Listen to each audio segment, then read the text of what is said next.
Hello and welcome to St. Lucia Magazine, your weekly news roundup, bringing you key national developments in education, the economy, agriculture, and more. I am your host, Kishma Serrier. In this week's edition, the Jeremy Street Plaza opens. The Prime Minister announces an unemployment insurance program, and NIC pensioners receive a 3.9% increase.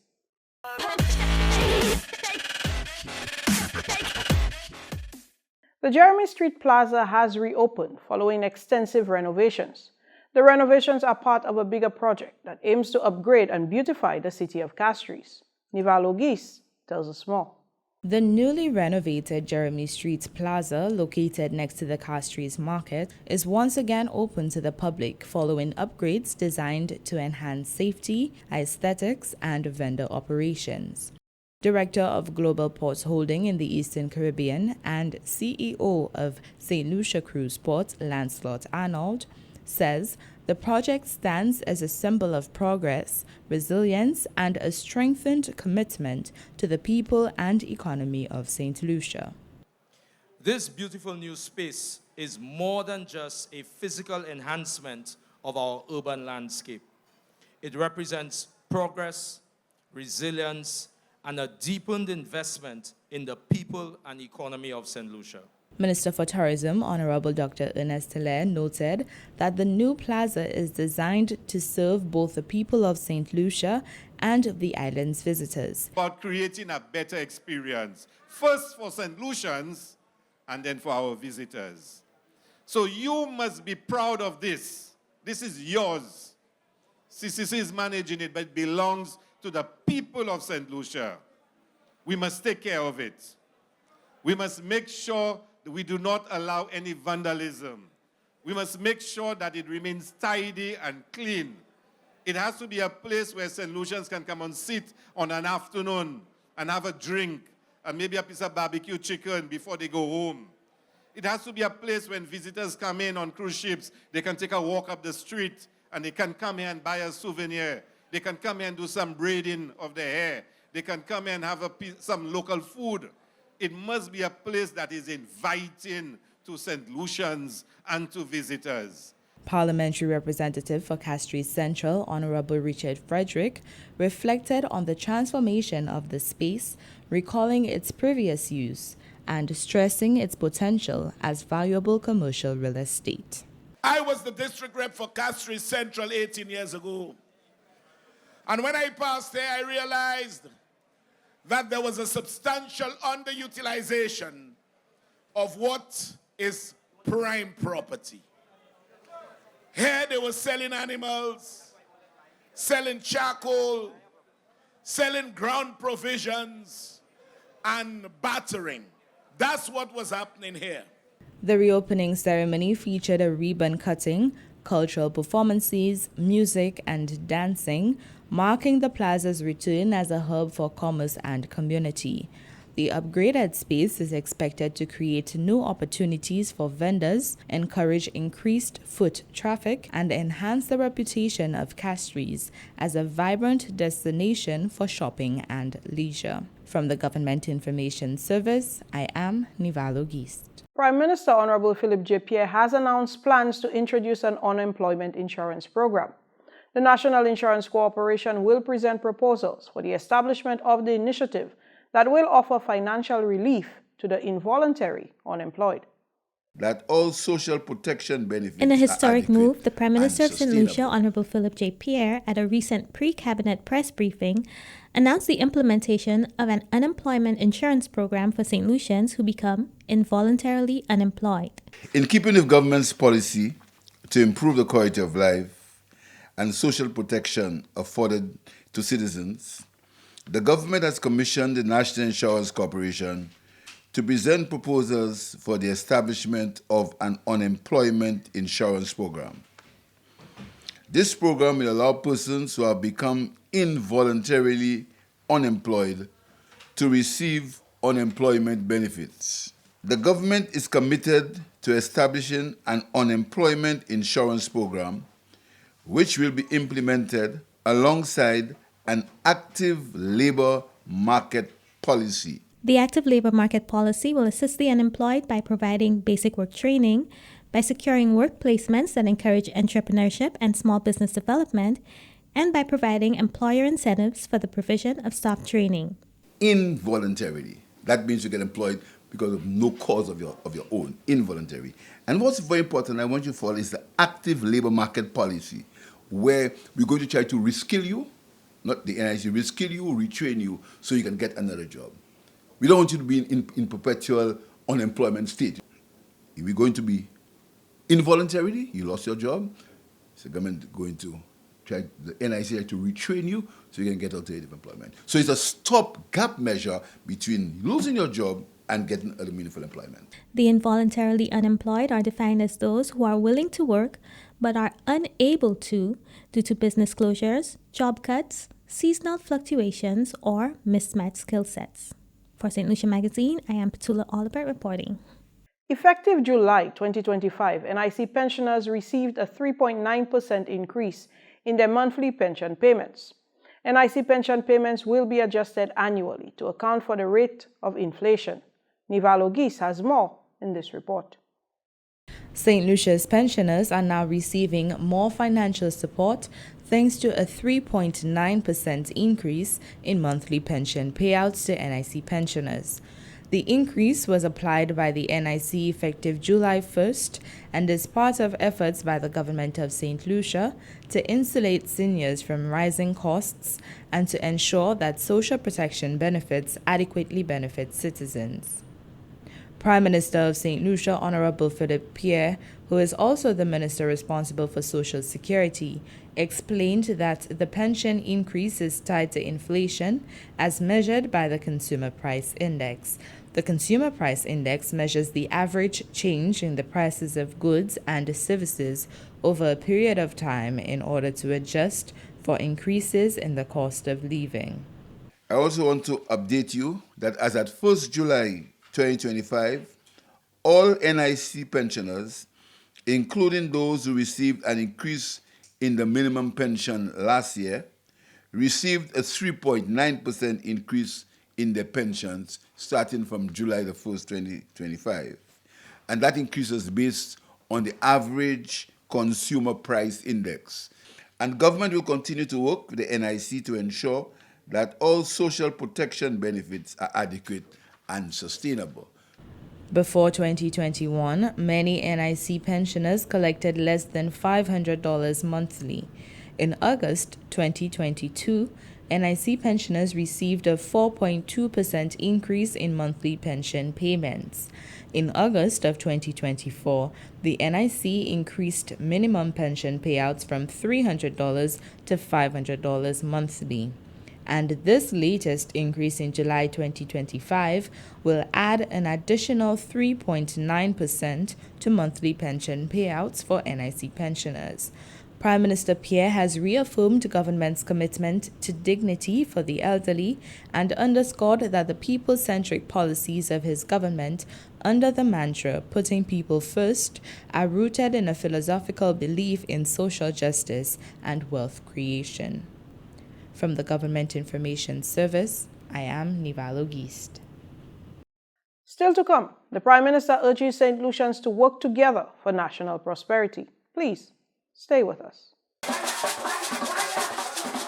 Anobuye Mamaila. The Ministry of Tourism, Investment, Creative Industries, Culture and Information is calling on you to display your St. Lucian pride every Friday. Vive la voz!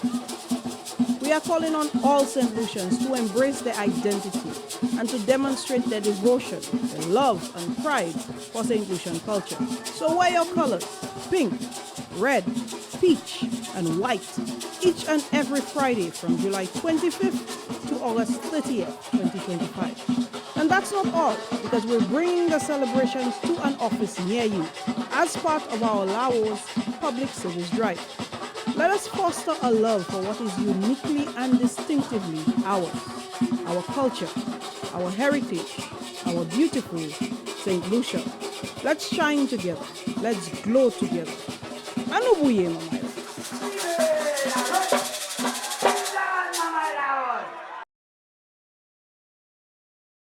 Welcome back. As emancipation activities continue, the Prime Minister, Honorable Philip J. Pierre, calls on all St. Lucians to unite in the pursuit of national prosperity. On August 1, 2025, Prime Minister of St. Lucia, Honorable Philip J. Pierre, delivered his Emancipation Day address, and he praised the accomplishments made in the 181 years since slavery was abolished. But he highlighted that its psychological and cultural effects continue. He emphasized that the vestiges of this history continue to impede the nation's unity and progress. This trauma has been carried across generations, and while its impact has been declining, its remnants continue to impede the progress of some of our people. The legacy of slavery is still able to divide us, despite the common indignity suffered by our ancestors. And yes, there remains sadly a few amongst us who have yet to understand and appreciate the need to uplift our people from self-doubt and the harmful effects of the values of our colonial masters. As we honor the sacred memory of ancestors and the unbreakable spirit of those who rose from bondage to claim their freedom, we are not only looking back, we are reaching forward.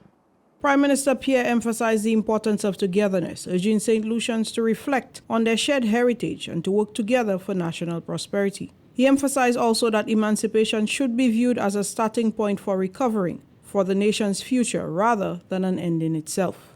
The legacy of slavery has left its scars of self-hate and inferiority. Too many of our youth are looking for a sense of identity and affirmation and are turning to gangs and violence. I say to young people, the violence and brutality of slavery has been abolished. The abolition of slavery has provided a new freedom, which calls upon you to respect human life and to be productive citizens. Let us not return to the killings and brutality as a means of settling conflict. We must appreciate and respect human life and teach our children to do likewise. As a peace-loving people, human life must be valued and respected. The dignity and human rights of all must be respected regardless of color, creed, or gender. Together, St. Lucia and Africa can be a powerful voice for climate justice, reparative action, and a future where our people thrive. Emancipation Day activities will continue with a month-long celebration across the island to embrace heritage, history, and freedom. St. Lucia's health sector has received a boost from the Federative Republic of Brazil with a donation of medications to treat rare conditions. Claudia Monlouis tells us more. The Federative Republic of Brazil, through the Ministry of External Affairs, International Trade, Civil Aviation, and Diaspora Affairs, formally engaged with the government of St. Lucia to present a quantity of medication that will assist in the treatment of rare conditions. Ambassador of the Federative Republic of Brazil, His Excellency Colbert Soares Pinto Jr., underscored that the donation stands as a symbol of the strong ties between Brazil and St. Lucia and the two countries' dedication to advancing shared development goals. This donation is a voluntary contribution carried out by the Brazilian Cooperation Agency under the Ministry of External Affairs of Brazil at no cost to St. Lucia. This initiative is an example of South-South cooperation for development, which is presently the main line of cooperation practiced by the Brazilian government. Medical Officer in the Ministry of Health, Wellness and Elderly Affairs, Dr. Glensford Joseph, highlighted Brazil's commitment to assisting St. Lucia's health sector. Since 1979, the Federative Republic of Brazil has been a steadfast ally to our journey towards improving the quality of life for St. Lucians. The donation of these medications is another of many initiatives undertaken by the Federative Republic of Brazil to strengthen the health sector. History archived the many training and technical support provided in different sectors, including agriculture, the Ministry of Health, among others. Dr. Joseph also noted Brazil's invaluable contribution to the enhancement of St. Lucia's health sector, citing a recent donation of polio vaccines as a testament to this collaboration. This latest donation of medication was presented to St. Lucia on July 25. Coming up next, St. Lucia strengthens its resilience with critical upgrades planned for the water infrastructure. Please stay tuned. It's hurricane season. Know the BBCs of water safety. Boil or bleach and clean. Boil. Bring water to a rolling boil for at least 5 minutes. Cool and then use immediately or store in a clean container and seal until needed for use. Bleach. If you cannot boil water, use 8 drops of unscented bleach for each gallon of water. Stir and let stand for 30 minutes. Use immediately or store in a clean container and seal until needed for use. Clean. Always clean all containers with bleach and wash out thoroughly before storing water in them. This message brought to you courtesy the Bureau of Health Education of the Ministry of Health and Wellness. Welcome back. The Water and Sewage Company, WASCO, has embarked on a new phase of transformative projects aimed at improving the service reliability of the island's water supply. We hear more in this report. WASCO has identified at least 3 critical projects geared towards the improvement of the island's infrastructure, particularly in the north. In response to long-standing challenges stemming from aging infrastructure at the Thibbles Water Treatment Plant, WASCO will begin extensive rehabilitation efforts in the coming months, thanks to a US $4.2 million loan from the CARICOM Development Fund, CDF, secured with the support of the Government of St. Lucia through the Ministry of Finance. Speaking at the official signing ceremony, WASCO's CEO, Zilta George Leslie, explained the rationale for securing the loan to upgrade the aged filters at the Thibbles Water Treatment Plant. This outdated system now requires excessive water for backwashing, significantly reducing the volume available for consumer distribution and straining the utility's ability to meet growing demand. This plant, originally constructed in 1993 and was expanded in 2007 to a total capacity of 10.8 million gallons per day, currently faces significant operational challenges due to aging infrastructure. 6 of the 10 filters are malfunctioning due to corroded components and outdated materials, forcing reliance on an inefficient water-only backwashing and resulting in increased water loss and reduced treatment capacity.